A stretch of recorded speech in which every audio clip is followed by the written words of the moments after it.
Welcome to Peter and Ruffy's Football Show. Delighted to bring you the football chat from today on STV. Our main talking points: Izaguirre gets a thick ear from Sifsey in a training ground bust-up at Celtic.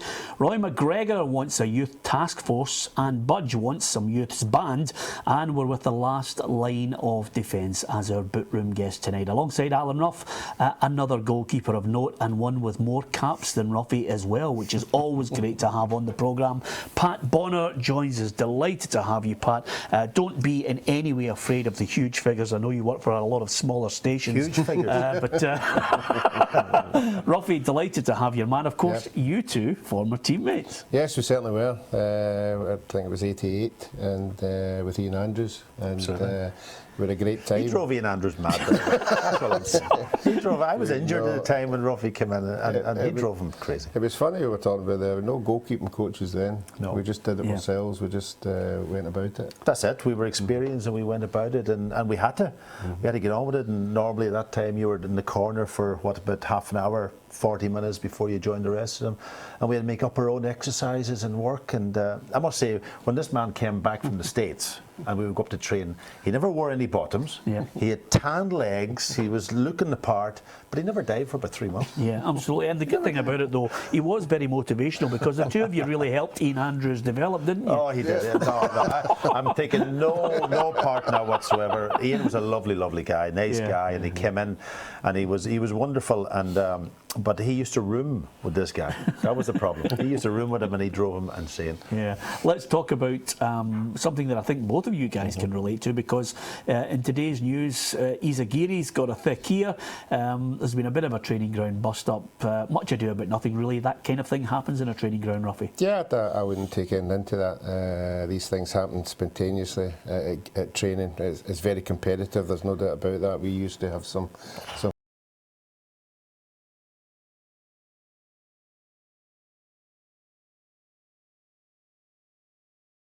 all the balls flying about everywhere, and no, and I think the main thing about the whole thing is that they move on from it, and there is somebody with a sensible head there. Absolutely.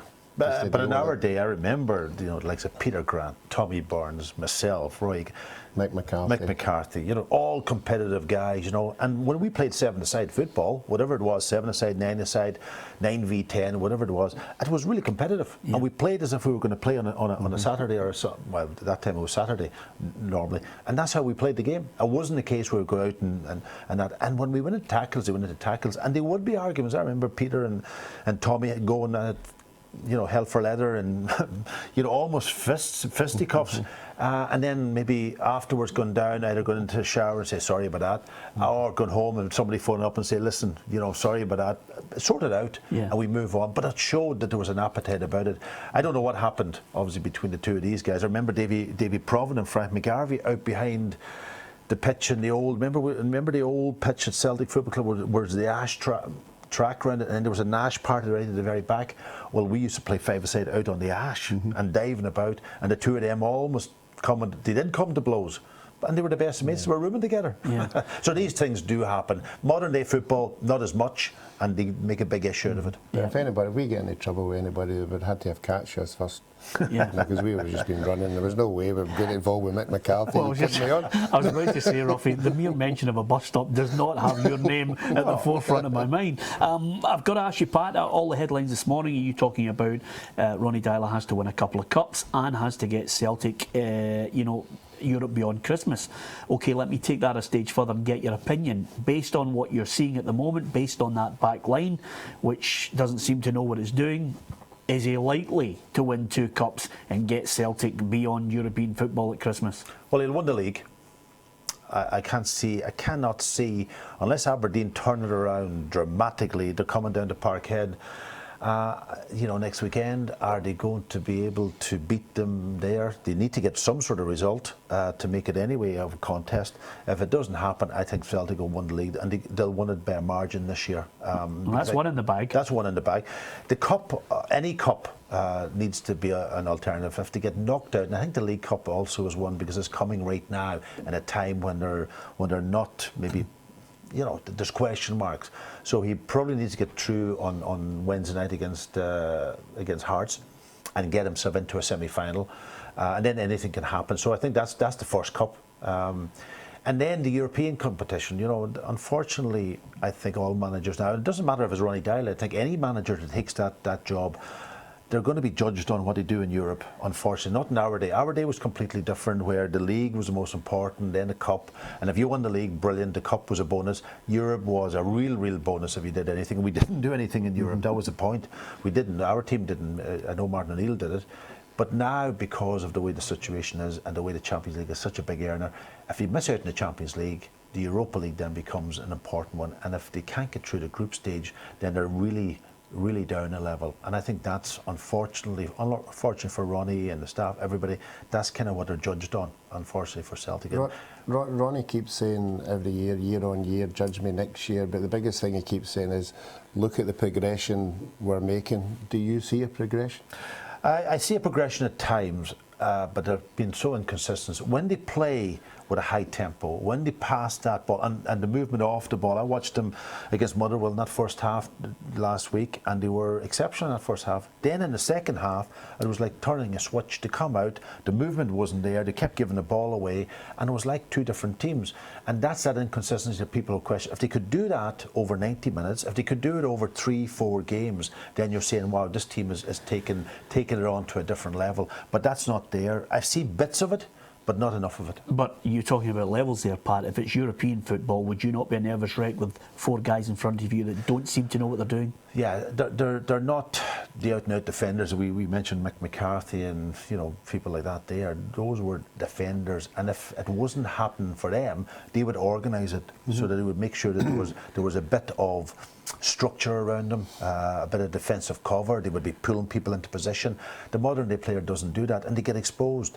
I look at more, not as an individual players, but I look at actually a team now that can defend when you go away from Europe, away from home especially, where you have to do it, you have to adapt and be different. And that doesn't look as if this happening. They're almost playing the same way as they would at home against a Dundee United. 2 fullbacks push forward, almost at the same time. The midfield trying to pass the ball, they lose it, and then the 2 centre halves are totally exposed. And I don't know, Alan, in your day, in my day, we could see that happening before it was going to happen, and we'd be talking and organising that, especially if it was up on the right hand side, you'd be pulling people into position. And it doesn't matter, you don't have to tuck right round, but what you do is you need to be in a position where when it does break down, you get back into a defensive situation. And that's not happening with a team. And is that down to players? I think it's down to the foreign players. Is it down to the management just talking about it, maybe not doing it on the pitch? I don't know, but certainly it's not working in the European games. And that's what they have to improve. And if they do that well, I think they'll win a league, to get out of the group stage. It's all there for them, but they have to think about it very, very carefully. They got Hearts, Robbie, in the League Cup quarter-finals. Robbie Nielsen reckons this is a Hearts side better equipped this time around this season to take them on. Do you agree or disagree? Well, any time it's been thrown out there, Celtic have went there and just tore up the textbook. They went there and won 4-0 quite comfortably. I mean, that's the failing for Hearts and other teams like Hibs, you know, when they think they're on a crest of a wave and they think they're ready for the big two. It doesn't happen. The other thing I could say is, we'll go back to the Hearts game. I know Hearts got away with a draw coming down to Celtic Park, but they should have been 4-5-0 down in that first half. It was incredible. I watched the game. It was incredible that they survived and they got away with it. And if they go about it in that fashion against Celtic, Celtic will strike it lucky and they will score the goals they didn't do in that first game. Yeah, just before we get to the break, Lance, Anne Budge yesterday, we were talking about it, Ruffy, and today it's emerged that you know, a small element of Hearts fans are tarnishing the club's image, and certainly I think full marks to Hearts. They want to weed this out quickly, you know, and cut it out. Yeah, it's pleasing that they are acting very, very quickly. Sometimes clubs usually drag this out, you know, and make up excuses here and there, but though they've identified that it did happen, and when you've got 16,000 going to every second game, you know, you want to hit it in the bud right away, and they're doing everything right there. Yeah, prediction? Celtic 2-1. Pat Bonner? Yeah, I would say the same. I think Celtic will win with a goal to spare, whether it's 2-1, 3-2. A goal to spare. A goal to spare. And the other one's Inverness against Ross County in the Highland Derby, Ruffy? Ross County for me. Yeah. I think Ross County were the better side the last time they met, and I think it will be this time as well. Pat? Is Ross County at home? Which one's at home? Inverness. Inverness. No, I'll go for Inverness in this one. Yep, and briefly, Morton St Johnstone. Oh, that's a good one. I think Jim Duffy, you know, I like Jim, he's a good lad. Played with us, Parkhead. It's a big game for him. I think they could pull one over on St Johnstone. Ruffy? Well, I think this will go all the way, yeah. Yeah, go all the way to where? To Morton. Okay, there you are. We eventually got it out of them, but there you are. That's the opinions in the first half of the programme. Coming up on the, in the second half, we're going to talk about the last line of defence, because Pat Bonner has some wonderful memories of his career and he's going to share them with us.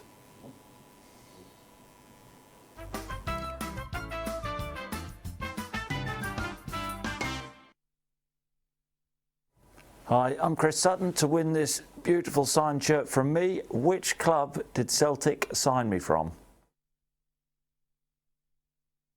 Hi, I'm Craig Turnbull, and don't forget you can watch the PLZ Soccer News headlines Monday to Friday by clicking on the link below.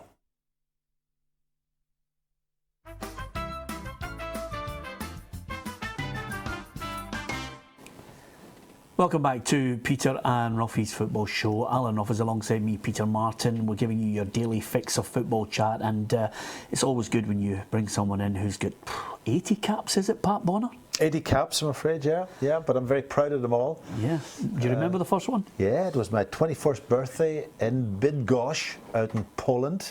End of season, when we played actually against a B Germany, kind of West Germany at the time. Yeah. I think we got beaten that game, and then we went to play Poland away. We had a 5-hour journey from Warsaw, landed in Warsaw, 5-hour journey in a bus to get down to play them, and we lost a goal in the first minute. And I won't tell you the final score, but certainly, for me it was a memory because it was my 21st birthday, and I'm a twin brother, a twin, so my twin brother was at home in Donegal at the time, so I was able to say happy birthday to him that day to cross the Tannoy. Well, listen, far be it from us to get involved in gratuitous plugs for books, because I'm always on about, with Ruffy, the autobiography. Sometimes it feels like a closure.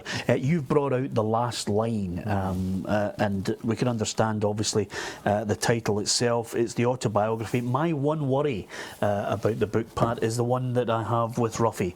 Ruffy's first book, the autobiography, is fluffy and everybody is lovely in the world. There's nobody getting caned at all. No, but I didn't want to write a book in that way. And in fact, when I swore to myself that I would never write an autobiography for many years, because I read so many people having to go with each other on books and all that, and that's not what life's about.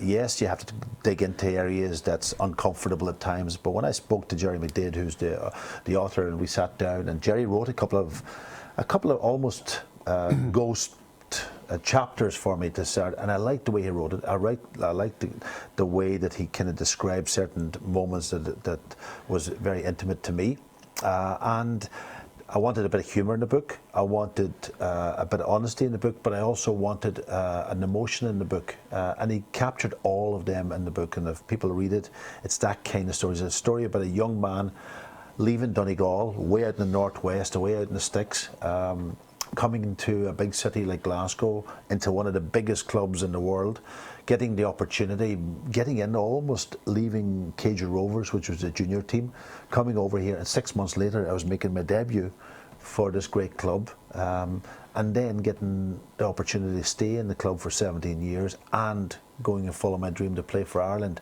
And the people along the way that affect me, even people like this man here sitting beside me, and some of them not so good and some of them brilliantly, but that makes the journey. And that's what I wanted to capture, the journey, rather than having to go with this person and go with that person. And if I've had to go, it's not intentionally, but it tells it from my side and my story rather than anything else. But I've enjoyed doing it because you're going back into when I was a young man, and you're going along that journey, and you're almost opening up your mind to things that happened, and I enjoy doing it. Well, I think, when you mentioned that you're tremendously proud of the caps that you achieved with the Republic of Ireland, you're also one of the last signings for Jock Stein. I was the last. At Celtic, so I mean that in itself must be something you're tremendously proud of. Very, very proud of, and the incredible thing about it was that Jock came over to Donegal, came all the way to Donegal to sign me. after I was on trial a couple of times. My first game actually here in Scotland wasn't for Celtic. It was for Coltness United against East Kilbride Thistle, and a friend. And I don't think it even was a friendly game, but I was under an assumed name, and I went in to play the game. And then I got the opportunity to sign. But Jock came over all the way, and 2 weeks later, he was gone from the club, himself and Sean Fallon. Maybe that's why they were gone, I don't know. But that tells you something about Jock Steen. He came all the way over, and he knew he was leaving. So it was incredible, quite incredible. Managers that have written books, autobiographies, have come up with great players that they've had, you know, to manage. You as a player at Celtic, how many great players stick in your mind? Oh, there were so many because I was there for so long, but I think initially the ones that was in the dressing room, I remember when I came over first, and almost my first day on trial, Sean Fallon took me in the car and took me straight into the first team dressing room. He didn't take me into the reserve, straight into the first team dressing room. And at that time there was Paul Wilson, Ronnie Glavin, Pat Stanton was there, Danny McGrain was obviously there, Johnny Doyle was there. Then you had the likes of Tommy Burns, Roy Aitken, you know, you know, Peter Latchford was a goalkeeper, Roy Baines was the other goalkeeper. So I was into that dressing room, and then suddenly I was playing with him 6 months later. And then the emergence of the likes of Charlie Nicholas, you know, Mark Reed, young guys like that coming through the system. But Charlie himself was magnificent. Those early days, incredible. And then, you know, later on when they bring the likes of Brian McClare in, Mo Johnson came in, Frank McAvenny came in, and you know, this man came in the centenary year. That was quite an incredible. You know, it was like a storybook that was written for that year, and we were just playing it out. When you came over initially, I mean, I've said this to Peter a lot of players who've came from, you never came from a big club at Dundee United, Aberdeen, the fact of actually walking through the doors at a big club like Celtic and Rangers, did it take you long to settle in, or did you? I was lucky because Roy Baines left in September. He was there, so I think the first couple of months, and it took me a long time to get over the homesickness of home. You know, leaving a family, a twin brother, 5 sisters in the house, leaving my friends to come from a country background into a city environment. I stayed with my aunt and uncle. They left, and I stayed with another aunt and uncle. So I was kind of protected in that way. But I was very, very homesick for a couple of years. But then suddenly Roy went back to Morton. Peter was the first choice, and then suddenly I was second choice, and I was training. At that time, we all trained together anyway, but I was training with the first team. So I kind of got over that shock because I had to go and do it.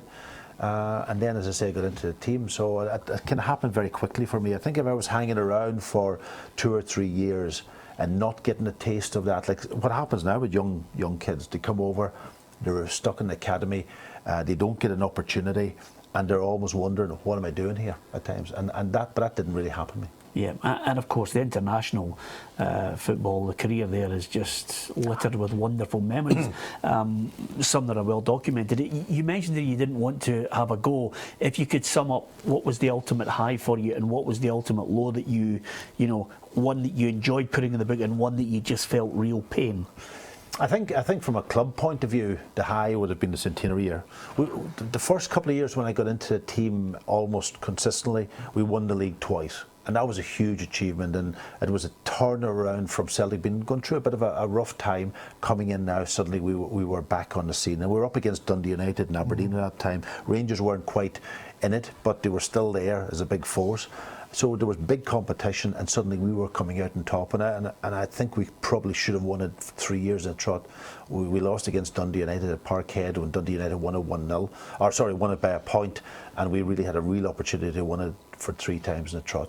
And then the centenary year was magnificent high. As I said, a fantastic group of players, all working extremely hard. I think the low point was the 90s, and I think the low point for me was probably under Lou Macari when we got freed. And I was probably coming to the end of my career anyway, and it was time to move on. But when you leave a club after being there for 17 years and then suddenly you go home and you say, what's going to happen now? I had agreed to go down to Kilmarnock with Tommy and Billy Stark. They were managing. I went to the World Cup in '94, so that took my mind off it. So I hadn't time to dwell. Then Tommy was back at Parkhead, and suddenly he asked me to come back, so my career continued then. So the low would have been around that time, I would say. We weren't doing well at the club. Internationally, the high must be the European Championships, must have been the World Cup qualification. The low would have been 94, letting in that incredibly bad goal out in Orlando. Yeah, I'm glad you mentioned that, because Ruffy wanted us to highlight it in an extensive third part of the programme, but I decided not to go for it. Just to finish off on that, I remember coming back and Tommy Burns going up to training and every time I let a goal in, I could hear this yonk. Wim Yonk obviously scored a goal, I could hear yonk. Every time I let a goal in, there was Tommy Burns behind me giving me listen, we could talk to you for forever and a day. I'm really going to look forward to reading the last line, your autobiography, Pat, but just briefly, Republic of Ireland, Martin O'Neill, do you feel confident, you guys? Well, you know, we're in against Bosnia in this next big game. I'm delighted we're in the playoffs. It's a better position than where Scotland is, to be perfectly honest. So it's probably the target at the very start under Martin and Roy to say, well, listen, playoff is a must. Qualification would have been great. Automatically, didn't happen, so now we've got to take on Bosnia. Are we confident Bosnia is decent? But it's probably between Hungary and Bosnia, out of that group of 4 teams, would have been probably the best team to get. We have a real chance, but it's going to be difficult. Yeah, absolutely. And just like Pat to leave us with we're in a better position than you lot are.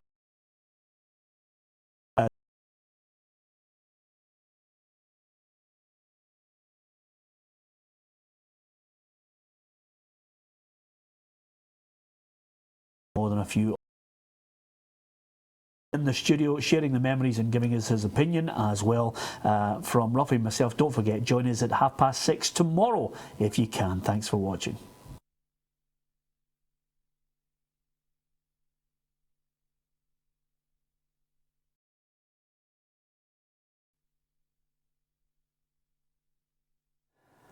Thanks for watching Peter and Ruffy's Football Show. If you enjoyed the show and you'd like to see more, then why not go on to plzsoccer.com. All our guests from the full series are there, and you can interact with various little competitions that we've got and see some of the other fantastic features in the boot room and dream team as well. So click on there, plzsoccer.com, and of course, not only Monday to Friday, Ruffy, we've got much more. Yes, we certainly have. We have live football right through all the divisions, Scotland and England, 2 to 6.